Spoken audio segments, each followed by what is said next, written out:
അധ്യായം 18. സുധാകരനുമായുള്ള വിവാഹം. അല്ല, അതെന്തിനാ നിങ്ങൾ ഇവിടെ നിന്ന് ബുദ്ധിമുട്ടുന്നത്? ഞാൻ രാവിലെ അങ്ങ് വന്നോളാം. നീലിമ വീണ്ടും പറഞ്ഞു. അവൾക്ക് സത്യത്തിൽ അവിടെ നിന്നും രക്ഷപ്പെടാൻ സാധിക്കുമെന്ന് യാതൊരു പ്രതീക്ഷയും ഇല്ലായിരുന്നു. എന്നിട്ടും അവൾ അവസാന ശ്രമം പോലെ അഞ്ജലിയെ നോക്കി വീണ്ടും പറഞ്ഞു.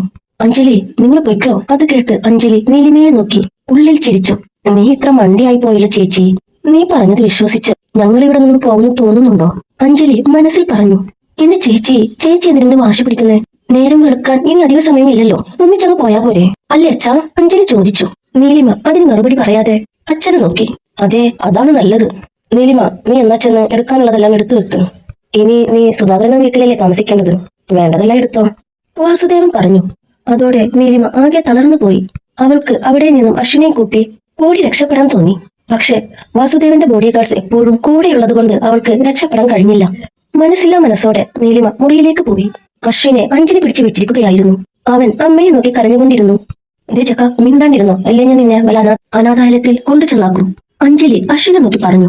മുറിയിലിരുന്ന നീലിമ അത് കേട്ട് അഞ്ജലിയെ രൂക്ഷമായി നോക്കി. പക്ഷേ അവൾക്കപ്പോൾ അവരോട് എതിർത്ത് നിൽക്കുന്നത് ബുദ്ധിയല്ല എന്ന് തോന്നിയതുകൊണ്ട് ഒന്നും തിരിച്ചു പറയാൻ കഴിഞ്ഞില്ല. സിദ്ധാർത്ഥ് സാറിന് വിവരം അറിയിക്കാൻ സാധിച്ചിരുന്നെങ്കിൽ അദ്ദേഹം എന്തെങ്കിലും ചെയ്തേ. നീലിമ ആലോചിച്ചു. ഫോൺ അഞ്ജലിയുടെ കയ്യിലാണെന്ന് നീലിമയ്ക്ക് മനസ്സിലായിരുന്നു. അത് കൈക്കലാക്കാൻ ഒരവസരം നോക്കി നീലിമ മുറിയിൽ തന്നെ ഇരുന്നു. വൈകാതെ നേരം പുലർന്നു. നീലിമ മുറിയുടെ ചുമരിൽ അശ്വനെയും ചേർത്ത് പിടിച്ച് ചാരിയിരിക്കുകയായിരുന്നു. അവൾക്ക് കഴിഞ്ഞ രാത്രി ഉറങ്ങാൻ സാധിച്ചിട്ടില്ല. അശ്വനും ഉറങ്ങാതെ അമ്മയെ ചേർത്ത് പിടിച്ച് കിടക്കുകയായിരുന്നു. സോറി മോനെ, അമ്മയോട് ക്ഷമിക്ക്, നീലിമ കുഞ്ഞിന്റെ നെറുകയിൽ തടവിക്കൊണ്ട് മനസ്സിൽ പറഞ്ഞു. അശ്വിൻ തല ഉയർത്തി അവളെ നോക്കി. അവന്റെ മുഖത്ത് വല്ലാത്ത ക്ഷീണം ഉണ്ടായിരുന്നു. അത് കണ്ട് നീലിമയുടെ കണ്ണുകൾ നിറഞ്ഞു. അമ്മ കരയണ്ട, നമുക്ക് ഡാഡിയെ വിളിക്കാം, അശ്വിൻ പറഞ്ഞു. ഫോൺ ആ ആന്റിയുടെ കയ്യിലാ മോനെ, നീലിമ അവനെ നോക്കി നിസ്സഹായതയോട് പറഞ്ഞു. അതോടെ അശ്വിന്റെ മുഖം വാടി. അപ്പോഴാണ് അവരുടെ അടുത്തേക്ക് ഒരു സ്ത്രീ കയറി വന്നത്. അവരെ കണ്ടപ്പോൾ അത് തന്നെ വിവാഹത്തിന് റെഡിയാക്കാൻ വാസുദേവൻ അയച്ച ബ്യൂട്ടീഷ്യൻ ആണെന്ന് നീലിമയ്ക്ക് മനസ്സിലായി. വാസുദേവനും അയാളുടെ ആളുകളും വീടിന്റെ വരാന്തയിൽ തന്നെ ഉണ്ടായിരുന്നു. അഞ്ജലി അപ്പോൾ കുറച്ച് സാധനങ്ങളുമായി വീട്ടിൽ കയറി വന്നു. എന്നിട്ട് പറഞ്ഞു, ദേ, ഒരുക്കാനുള്ളതെല്ലാം ഇതിലുണ്ട്, ഇവിടെ സുന്ദരിയാക്കി ഒരുക്കി കൊണ്ടുപോവാ. വേഗം വേണം, സമയമില്ല. അഞ്ജലി പറഞ്ഞത് കേട്ട് ആ സ്ത്രീ ഭവ്യതയോടെ തലയാട്ടി. അശ്വിൻ, നീങ്ങ് പോര്, അഞ്ജലി ആജ്ഞാപിച്ചു. അശ്വിന് അവളെ കാണുന്നതേ ദേഷ്യമായിരുന്നു. പക്ഷെ താൻ എന്തെങ്കിലും പറഞ്ഞാൽ അമ്മയെ അവൾ ഉപദ്രവിച്ചാലോ എന്ന് കരുതി അവൻ മുറിയിൽ നിന്നിറങ്ങി അഞ്ജലിക്കൊപ്പം പോയി. മുറിയിൽ നീലിമയും ബ്യൂട്ടീഷ്യനും മാത്രമായി. അശ്വിൻ നീലിമയുടെ അടുത്ത് ആയതുകൊണ്ട് നീലിമയ്ക്ക് അവളെ എതിർക്കാൻ കഴിഞ്ഞില്ല. അശ്വിനെ സ്നേഹത്തോടെ ആവില്ല അഞ്ജലി കൂടെ വിളിച്ചുകൊണ്ടു പോയതെന്ന് അവൾക്ക് നന്നായി അറിയാം. താൻ എന്തെങ്കിലും മറുത്തു പറഞ്ഞാൽ അശ്വിനെ അഞ്ജലി ഉപദ്രവിക്കുമെന്ന് നീലിമ ഭയന്നു. ഈശ്വര, ഞാൻ എങ്ങനെ ഇതിൽ നിന്നും രക്ഷപ്പെടൂ? നീലിമ മനസ്സിൽ ആലോചിച്ചു. ഹോളിൽ അശ്വിനൊപ്പം ഇരിക്കുന്ന അഞ്ജലിയെ കണ്ട് വാസുദേവൻ ചോദിച്ചു. കഴിഞ്ഞില്ലേ ഒരുക്കം? ഇപ്പൊ കഴിയും, അഞ്ജലി പറഞ്ഞു. ആ സുധാകരൻ അമ്പലത്തിൽ കിടന്ന് കയറ് പൊട്ടിക്കുന്നുണ്ട്, അത്ര ഒരുക്കം മതി. ഇന്നിപ്പോ താലികെട്ടലും രജിസ്ട്രേഷനും മാത്രമല്ലേ ഉള്ളൂ. കല്യാണം അയാൾ എന്തായാലും ഗ്രാൻഡായി വീട്ടിൽ നടത്തും, വാസുദേവൻ പറഞ്ഞു. അപ്പോഴേക്കും നീലിമയും കൊണ്ട് ബ്യൂട്ടീഷ്യൻ അവിടേക്ക് വന്നു. ഒരു വയലറ്റ് സാരിയായിരുന്നു നീലിമ ധരിച്ചിരുന്നത്. അതിൽ നിറയെ തിളക്കമുള്ള കല്ലുകളുമുണ്ട്. ആ വേഷത്തിൽ നീലിമ വളരെ സുന്ദരിയായിരുന്നു. മുഖത്ത് തീരെ സന്തോഷമില്ല. നീലിമയുടെ തളർന്ന നിൽപ്പ് കണ്ട അഞ്ജലിക്ക് വല്ലാത്ത സന്തോഷം തോന്നി. നീലിമ തന്റെ മുന്നിൽ തോറ്റിരിക്കുന്നു. എന്തായാലും ഇപ്പോ എന്തൊക്കെ ആയിരുന്നു? സിദ്ധാർത്ഥിന്റെ മോൻ, അയാളുടെ ഭാര്യ, എല്ലാം ഇപ്പൊ തീരും. ഇനി മുതൽ നീ ആക്കിയിടവൻ സുധാകരന്റെ ഭാര്യ. നിന്റെ അഹങ്കാരം തീർന്നില്ലേ? അഞ്ജലി മനസ്സിൽ ഓടിച്ചിരിച്ചു. നീലിമയ്ക്ക് അഞ്ജലിയുടെ പുച്ഛം മനസ്സിലായി. അവൾ മനസ്സിൽ പറഞ്ഞു, ഞാൻ അങ്ങനെ തോൽക്കില്ല അഞ്ജലി, എനിക്ക് എന്റെ മോന് വേണ്ടിയെങ്കിലും ജയിച്ചേ പറ്റൂ. നീലിമയെ കണ്ട ഉടനെ അശ്വിൻ അവളുടെ അടുത്തേക്ക് ഓടി വന്നു. അമ്മ, അശ്വിൻ അവളെ കെട്ടിപ്പിടിച്ചു. അച്ചു, മോൻ പേടിക്കണ്ട കേട്ടോ, അമ്മയുണ്ട് മോന്, നീലിമ കുഞ്ഞിനോട് പറഞ്ഞു. എടുക്കാനുള്ളതൊക്കെ എടുത്തു വെച്ചിട്ടില്ലേ? എന്നാ വേഗം ഇറങ്ങാൻ നോക്ക്, വാസുദേവൻ പറഞ്ഞു. അത് കേട്ട് നീലിമ തന്റെ സർട്ടിഫിക്കറ്റുകളെല്ലാം ബാഗിലാക്കി എന്നിട്ട് കയ്യിലെടുത്തു. അവളുടെ മനസ്സിൽ രക്ഷപ്പെടാൻ ഒരു വഴിയും ഇല്ലായിരുന്നു. എന്നാലും ജീവനുണ്ടെങ്കിൽ സുധാകരന്റെ കല്യാണം കഴിക്കില്ല എന്ന് മാത്രം അവൾ ഉറച്ചു തീരുമാനിച്ചിരുന്നു. അഞ്ജലിയും വാസുദേവൻ കൂട്ടാളികളും മുറിയിൽ നിന്നിറങ്ങിയപ്പോഴും നീലിമ അവിടെ നിന്നും ഇറങ്ങാതെ നിന്നു. അവൾക്ക് തന്റെ ജീവിതം ഇവിടെ തീർന്നു എന്ന് തോന്നി. അശ്വിനെയും ചേർത്ത് പിടിച്ച് നീലിമ വിതുമ്പി. അശ്വിന് അത് കണ്ട് വല്ലാത്ത സങ്കടം തോന്നി. ചെറിയ കുട്ടിയാണെങ്കിലും അവൻ പക്വതയോടെ കാര്യങ്ങൾ ചെയ്യുന്ന കുഞ്ഞായിരുന്നു. അമ്മ, ഞാൻ ഡാഡിയെ വിളിക്കട്ടെ, അശ്വിൻ ചോദിച്ചു. അപ്പോൾ നീലിമ നിറഞ്ഞ കണ്ണുകളോടെ അവനെ നോക്കി പറഞ്ഞു. ഫോൺ അവൾ കൊണ്ടുപോയി മോനെ. ഇല്ലമ്മ, ഞാനത് അടിച്ചു മാറ്റി. അശ്വിൻ കുഞ്ഞു കൈകൾ മുന്നിലേക്ക് നീട്ടി. അവന്റെ കയ്യിൽ നീലിമയുടെ ഫോൺ ഉണ്ടായിരുന്നു. അവൾക്ക് പെട്ടെന്ന് എന്തോ ധൈര്യം കിട്ടിയതുപോലെ തോന്നി. നീലിമ ധൃതിയിൽ ഫോൺ എടുത്ത് സിദ്ധാർത്ഥിന്റെ നമ്പർ ഡയൽ ചെയ്തു. ഇറങ്ങാറായില്ലേ? വാസുദേവൻ ഉച്ചത്തിൽ ചോദിച്ചു. നീലിമ മറുപടി പറയാതെ അയാൾ കാണുന്നിടത്തു നിന്ന് മാറി നിന്നു. സിദ്ധാർത്ഥ് പക്ഷെ ഫോൺ എടുത്തില്ല. നീലിമ ആകെ വല്ലാതെയായി. അവന് തന്നോട് ദേഷ്യമായിരിക്കും. അയാൾ ഇനി സഹായിക്കാൻ വരില്ല. ഇനി എന്ത് ചെയ്യുമെന്ന് ഓർത്ത് അവൾക്ക് തല കറങ്ങുന്നത് പോലെ തോന്നി. ഡാഡി കോൾ എടുക്കുന്നില്ല അമ്മ? അശ്വിൻ ചോദിച്ചു. ഇല്ല മോനെ, നീലിമ പറഞ്ഞു. അവൾക്ക് കണ്ണിൽ ഇരുട്ട് കയറുന്നത് പോലെ തോന്നി. അവനെ ഒന്നുകൂടെ വിളിച്ചു നോക്കാൻ തന്നെ നീലിമ തീരുമാനിച്ചു. വാസുദേവൻ അവളെ തിരക്കി വരും മുമ്പേ കാര്യങ്ങൾ സിദ്ധാർത്ഥിനെ അറിയിക്കണം. നീലിമ വീണ്ടും ഫോണെടുത്ത് അവനെ വിളിച്ചു. ഇത്തവണ സിദ്ധാർത്ഥ് കോൾ എടുത്തു. ഹലോ, അവൻ ചോദിച്ചു. നീലിമയുടെ കോൾ അപ്പോഴാണ് സിദ്ധാർത്ഥ് കാണുന്നത്. ഹലോ സർ, നീലിമ പറഞ്ഞു. അവളുടെ ഭയന്ന ശബ്ദം കേട്ട് സിദ്ധാർത്ഥ് ശ്രദ്ധയോടെ ചോദിച്ചു. എന്തു പറ്റി? സർ സർ എനിക്ക് നീലിമയുടെ ശബ്ദം ഇടറി. കാര്യം പറ നീലിമ, സിദ്ധാർത്ഥ് പറഞ്ഞു. സർ, എനിക്ക് നിങ്ങളെ കല്യാണം കഴിക്കാൻ ഇഷ്ടമാണ്. എന്നെ ഒന്ന് വന്ന് രക്ഷിക്കാമോ? ഇവരിവിടെ അയാളെ കൊണ്ട് കെട്ടിക്കാൻ വേണ്ടി എന്നെ മോനെ കൊണ്ടുപോകാൻ വന്നേക്കുവാ. പെട്ടെന്ന് ഫോൺ കട്ടായി. സിദ്ധാർത്ഥ് ദേഷ്യത്തിൽ ഫോൺ കട്ട് ചെയ്തതാണെന്ന് നീലിമയ്ക്ക് തോന്നി. അവൻ ഒന്നും തിരികെ പറയാതെയാണ് ഫോൺ വെച്ചത്. ഇനി അയാളെ പ്രതീക്ഷിച്ചു നിൽക്കുന്നതിൽ അർത്ഥമില്ല എന്ന് അവൾക്ക് തോന്നി. നീലിമ അശ്വിനെ എടുത്തു. കയ്യിലെ സർട്ടിഫിക്കറ്റുകളുടെ ബാഗും എടുത്ത് അല്പസമയം അവൾ ചിന്തിച്ചു നിന്നു. ചേച്ചി ഇറങ്ങി വാ, സമയമായി, അഞ്ജലി വിളിച്ചു പറഞ്ഞു. നീലിമ അത് കേട്ട് ഇറങ്ങിച്ചെന്നു. അവളുടെ മുഖത്ത് എന്തോ തീരുമാനമെടുത്ത ഭാവമുണ്ടായിരുന്നു. വാ, വണ്ടി കയറ്, വാസുദേവൻ പറഞ്ഞു. അയാളും അഞ്ജലിയും നല്ല സന്തോഷത്തിലായിരുന്നു. അത് കണ്ട നീലിമയ്ക്ക് പുച്ഛം തോന്നി. അടുത്ത നിമിഷം അവൾ പറഞ്ഞു, അച്ചോ കണ്ണടയ്ക്ക്. അശ്വിൻ തന്റെ കണ്ണുകൾ ഇറക്കി അടച്ചു. പെട്ടെന്ന് അവൾ കയ്യിൽ പിടിച്ച മുളകുപൊടി അഞ്ജലിക്കും വാസുദേവനും കൂട്ടാളികൾക്കും നേരെ എറിഞ്ഞു. എന്നിട്ട് അവിടെ നിന്നും അശ്വിനൊപ്പം ഇറങ്ങിയോടി. എന്താണ് സംഭവിച്ചതെന്ന് മനസ്സിലാവാൻ അഞ്ജലിക്കും വാസുദേവനും മനസ്സിലാവാൻ അല്പം സമയമെടുത്തു. അയ്യോ, നീറുന്നു. അഞ്ജലി കണ്ണു തിരുമ്മി. പോയി പിടിക്കട അവളെ, വാസുദേവൻ കണ്ണു തിരുമ്മിക്കൊണ്ട് പറഞ്ഞു. നീലിമ അപ്പോഴേക്കും അശ്വിനെയും കൊണ്ട് ഒരു പഴയ കെട്ടിടത്തിന്റെ പിന്നിൽ മറഞ്ഞിരുന്നു. കണ്ണിലെ നീറ്റിൽ മാറിയപ്പോൾ ബോഡി ഗാർഡ്സ് അവൾ എല്ലായിടത്തും തിരഞ്ഞു.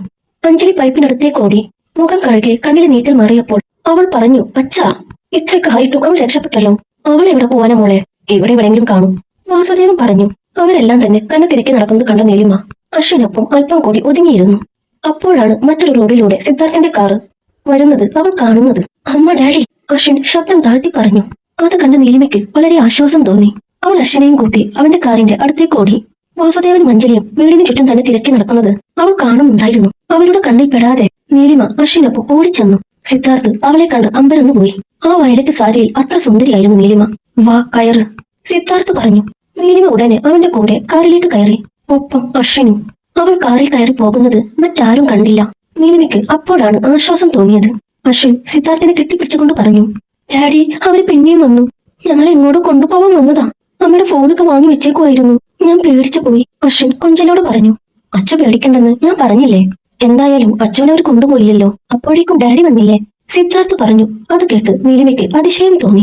ഒരച്ഛനും മകനും എങ്ങനെയാണ് സംസാരിക്കുന്നത്, അതേപോലെയാണ് സിദ്ധാർത്ഥിന്റെയും അശ്വിന്റെയും സംസാര രീതി. യാതൊരു പരിചയവുമില്ലാത്ത രണ്ടു പേരാണ് അവരെന്ന് ആരും വിശ്വസിക്കില്ല. സിദ്ധാർത്ഥ് നീലിമയെ ഇടയ്ക്കിടെ നോക്കുന്നുണ്ടായിരുന്നു. എന്താ ശരിക്കും സംഭവിച്ചേ? സിദ്ധാർത്ഥ് നീലിമയെ നോക്കി ചോദിച്ചു. ഇന്നലെ അച്ഛനും അഞ്ജലിയും വീട്ടിലേക്ക് വന്നു. എന്നിട്ട് മോനെ പിടിച്ചു വെച്ചു. രാവിലെ സുധാകരനെ കല്യാണം കഴിക്കാൻ തയ്യാറായിരിക്കണമെന്നൊക്കെ പറഞ്ഞു. അവര് രാത്രി അവിടെ തന്നെയാണ് താമസിച്ചത്. സോ എനിക്ക് രക്ഷപ്പെട്ടു പോകാൻ പറ്റിയില്ല. സാർ വന്നില്ലായിരുന്നെങ്കിൽ ഇപ്പോഴും രക്ഷപ്പെടാൻ പറ്റില്ല, നീലിമ പറഞ്ഞു. അത് തന്റെ സ്വന്തം അച്ഛൻ തന്നെയാണോ? സിദ്ധാർത്ഥ് അതിശയത്തോട് ചോദിച്ചു. നീലിമ മറുപടി പറയാതെ ദൂരേക്ക് നോക്കി. അല്ല, ഇങ്ങനൊരു തന്തയെ ഞാൻ ആദ്യമായി കാണുക, അതുകൊണ്ട് ചോദിച്ചതാ. നീലിമയ്ക്ക് താൻ പറഞ്ഞത് വിഷമമായി എന്ന് തോന്നിയപ്പോൾ സിദ്ധാർത്ഥ് പറഞ്ഞു, അച്ഛൻ രണ്ടാം വിവാഹം കഴിച്ചത് മുതൽ അവര് പറയുന്നത് പോലെ നടക്കും. അഞ്ജലി എന്റെ സ്റ്റെപ്പ് സിസ്റ്റർ ആണ്, നീലിമ പറഞ്ഞു. അതെനിക്ക് ആദ്യമേ തന്നെ മനസ്സിലായിരുന്നു, സിദ്ധാർത്ഥ് നീലിമയെ നോക്കി പറഞ്ഞു. സത്യത്തിൽ നീലിമയോട് അവന് വല്ലാത്ത സഹതാപം തോന്നി. ഒരു പെണ്ണത്തിൽ ഈ ചെറിയ പ്രായത്തിൽ എത്രമാത്രം ബുദ്ധിമുട്ടുകളാണ് സഹിക്കേണ്ടി വരുന്നത്. ഒപ്പം ഒന്നും അറിയാത്ത അവളുടെ കുഞ്ഞു. സിദ്ധാർത്ഥ് മനസ്സിൽ ആലോചിച്ചു. സർ, ശരിക്കും ഒരുപാട് നന്ദി, നീലിമ സീറ്റിൽ തല ചായ്ച്ചുകൊണ്ട് ആശ്വാസത്തോടെ പറഞ്ഞു. താൻ കാര്യമായിട്ട് പറഞ്ഞതാണോ അത്? സിദ്ധാർത്ഥ് ചോദിച്ചു. എന്ത്? നേരത്തെ ഫോണിൽ പറഞ്ഞില്ലേ അത് തന്നെ, നമ്മുടെ വിവാഹകാര്യം, സിദ്ധാർത്ഥ് വ്യക്തമാക്കി. അതെ, കാര്യമായിട്ട് പറഞ്ഞതാണ്, നീലിമ പറഞ്ഞു. സിദ്ധാർത്ഥിന്റെ കൂടെ താനും മകനും എപ്പോഴും സുരക്ഷിതമായിരിക്കുമെന്ന് നീലിമ ചിന്തിച്ചു. എന്തായാലും തനിച്ച് താമസിക്കാൻ ഇനി സാധിക്കില്ല. ഇതിപ്പോ രണ്ടാം തവണയാണ്. ഇന്ന് നടന്നത് തന്നെ വീണ്ടും നടക്കും. സോ, നീലിമ പറഞ്ഞു. നല്ല തീരുമാനം, സിദ്ധാർത്ഥ് പറഞ്ഞു. അവന്റെ മനസ്സിൽ കാരണമറിയാതെ ചെറിയ സന്തോഷം തോന്നിയിരുന്നു. എന്നാലും നിങ്ങൾ അവളെ എത്രയായിട്ടും വിട്ടുകളഞ്ഞല്ലോ. സത്യഭാമ അഞ്ജലിയെയും വാസുദേവനെയും നോക്കി പറഞ്ഞു. അവള് പഠിച്ച കള്ളിയാണ്. അങ്ങനെ അവള് ചെയ്യുമെന്ന് ഞങ്ങൾ അറിഞ്ഞോ? അഞ്ജലി ചോദിച്ചു. എന്തായാലും ആ സുധാകരൻ ഒന്ന് ചെന്ന് കാണാൻ നോക്ക്. അയാളെ വീണ്ടും വിളിച്ചു വരുത്തി അപമാനിച്ചത് നിങ്ങളാണ്, അത് മറക്കണ്ട, സത്യഭാമ പറഞ്ഞു. അവളെ എന്തായാലും ഞാൻ കണ്ടുപിടിക്കും. സുധാകരനെ കൊണ്ട് തന്നെ കെട്ടിക്കുകയും ചെയ്യും, വാസുദേവൻ വാശിയോടെ പറഞ്ഞു. അല്ല, നിങ്ങളിപ്പോ അയാളോട് എന്താ പറയാൻ പോകുന്നത്? പെണ്ണ് ഒളിച്ചോടി പോയെന്നോ? സത്യഭാമ ചോദിച്ചു. എന്റെ ഭാമയെ, അയാളോട് അവൾക്ക് ഈ വിവാഹത്തിൽ സമ്മതമില്ലാത്ത കാര്യം പറഞ്ഞിട്ടില്ല. അയാൾ അവിടെ ഓടിപ്പോയത് ഊഹിക്കാൻ പോലും പോകുന്നില്ല. അതുകൊണ്ട് വേറെന്തെങ്കിലും ഞാൻ പറഞ്ഞോളാം പോരെ? വാസുദേവൻ പറഞ്ഞു. അല്ലച്ചാ, അന്നപ്പോ ഹോട്ടലിൽ വെച്ച് അവൾ അയാളെ തള്ളിയിട്ടതല്ലേ? എന്നിട്ടും ആ പൊട്ടിന് ഇതുവരെ മനസ്സിലായില്ലേ? അഞ്ജലി ചോദിച്ചു. അയാൾക്ക് മനസ്സിലായിട്ടൊക്കെ ഉണ്ടാവും. ഒന്നും അറിയാത്ത പോലെ നിൽക്കുന്നതാണോ? കിളന്ത് പോലത്തെ ഒരു പെണ്ണിനെയല്ലേ കിട്ടാൻ പോകുന്നത്. അതുകൊണ്ട് അയാൾ നമ്മൾ പറയുന്നത് എന്തും കേൾക്കും. അവൾക്ക് വേണ്ടി. സത്യഭാമ പറഞ്ഞു. ഹാ, അത് ശരിയാണ്. അഞ്ജലി പിന്താങ്ങി. എന്തായാലും അച്ഛൻ ചെന്ന് പറ അവൾക്ക് വല്ല പനിയോ മറ്റോ ആണെന്ന്. അതാവുമ്പോ പ്രശ്നമില്ലല്ലോ. നമ്മളായിട്ടാ അയാളെ ഇന്നലെ വിളിച്ച് അമ്പലത്തിൽ വരാൻ പറഞ്ഞത്. സോ എന്തെങ്കിലും പറയാതിരിക്കുന്നത് മോശം. അഞ്ജലി പറഞ്ഞു. അസുഖാന്ന് പറഞ്ഞാ അയാൾ അവളെ കാണണമെന്ന് പറഞ്ഞാലോ? അത് വേണ്ട. മുത്തശ്ശിയുടെ കൂടെ അവൾ തറവാട്ടിലേക്ക് പോയെന്ന് മറ്റോ പറയാം. അയാൾ മണ്ടനായതുകൊണ്ട് കൂടുതലൊന്നും ആലോചിക്കാൻ പോകുന്നില്ല. വാസുദേവ് പറഞ്ഞു. അത് ശരിയാണെന്ന് അഞ്ജലിക്കും സത്യഭാമയ്ക്കും തോന്നി. സിദ്ധാർത്ഥിന്റെ കാറിൽ നീലിമ ചെന്നിറങ്ങിയത് ഒരു രജിസ്റ്റർ ഓഫീസിന്റെ മുന്നിലായിരുന്നു. നീലിമ അമ്പരന്ന് സിദ്ധാർത്ഥിനെ നോക്കി. വിവാഹം ചെയ്യാന്ന് സമ്മതിച്ചത് ശരിയാണ്, പക്ഷേ അത്ര വേഗം അത് സംഭവിക്കുമെന്ന് നീലിമ വിചാരിച്ചില്ല. വാ, സിദ്ധാർത്ഥ് പറഞ്ഞു. നീലിമ അശ്വിനൊപ്പം അകത്തേക്ക് നടന്നു. സിദ്ധാർത്ഥിന്റെ നേർക്കായിരുന്നു എല്ലാവരുടെയും ശ്രദ്ധ. അവൻ കാഷ്വൽ ഡ്രസ്സിലും വളരെ സുന്ദരനായിരുന്നു. നീലിമയെ രജിസ്റ്റർ ഓഫീസിലെ സ്ത്രീകൾ അസൂയയോടെ നോക്കി. ഇവരൊക്കെ എന്നെ എന്തെങ്ങനെ നോക്കുന്നത്? ഇനിയിപ്പോ ഈ കല്യാണ വേഷത്തിൽ കണ്ടതുകൊണ്ടാണോ? നീലിമ ചിന്തിച്ചു. അവൾ അപ്പോഴും അശ്വിന്റെ കൈകൾ മുറുകെ പിടിച്ചിരുന്നു. എന്താ ആലോചിക്കുന്നേ? അവളുടെ മൗനം ശ്രദ്ധിച്ച് സിദ്ധാർത്ഥ് ചോദിച്ചു. നത്തിങ്. എന്നാലും എന്തോ ഉണ്ടല്ലോ? സിദ്ധാർത്ഥ് വീണ്ടും ചോദിച്ചു. നീലിമയുടെ അരികിലേക്ക് ഇത്തിരിയും കൂടി നീങ്ങിയിരുന്നു കൊണ്ടാണ് സിദ്ധാർത്ഥ് അത് ചോദിച്ചത്. അവന്റെ നോട്ടം കണ്ടു ആകെ ഒരു പരവേശം തോന്നി. ഒന്നുമില്ല സിദ്ധ സർ, നീലിമ പറഞ്ഞു. ഡാഡി, നമ്മൾ എന്തിനാ ഇങ്ങോട്ട് വന്നത്? അശ്വിൻ സിദ്ധാർത്ഥിന്റെ നേർക്ക് നോക്കി ചോദിച്ചു. അതൊക്കെ പറയാം മോനെ, സിദ്ധാർത്ഥ് പറഞ്ഞു. നീലിമ, എഗ്രിമെന്റ് പ്രകാരമാണെങ്കിലും നമ്മൾ വിവാഹം ചെയ്യാൻ പോകുന്നവരാണ്. സോ ഈ സെറുവിളി ഇനി വേണ്ട. സിദ്ധാർത്ഥ് എന്ന് വിളിച്ചാൽ മതി. ശരി സിദ്ധാർത്ഥ്. അവൾ അസ്വസ്ഥതയോടെ ഇരിക്കുന്നത് കണ്ടപ്പോൾ സിദ്ധാർത്ഥ് ചോദിച്ചു. എന്തായി, തനിക്കൊരു വല്ലായിക? ശരിക്കും ഈ വിവാഹത്തിൽ സമ്മതം തന്നെയല്ലേ തനിക്ക്? സിദ്ധാർത്ഥ് ചോദിച്ചു. അശ്വിൻ നീലിമയെയും സിദ്ധാർത്ഥിനെ നോക്കി ഇരിക്കുന്നുണ്ടായിരുന്നു. നീലിമ എന്തോ പറയാൻ ആഞ്ഞുകൊണ്ട് സിദ്ധാർത്ഥിനെ നോക്കി.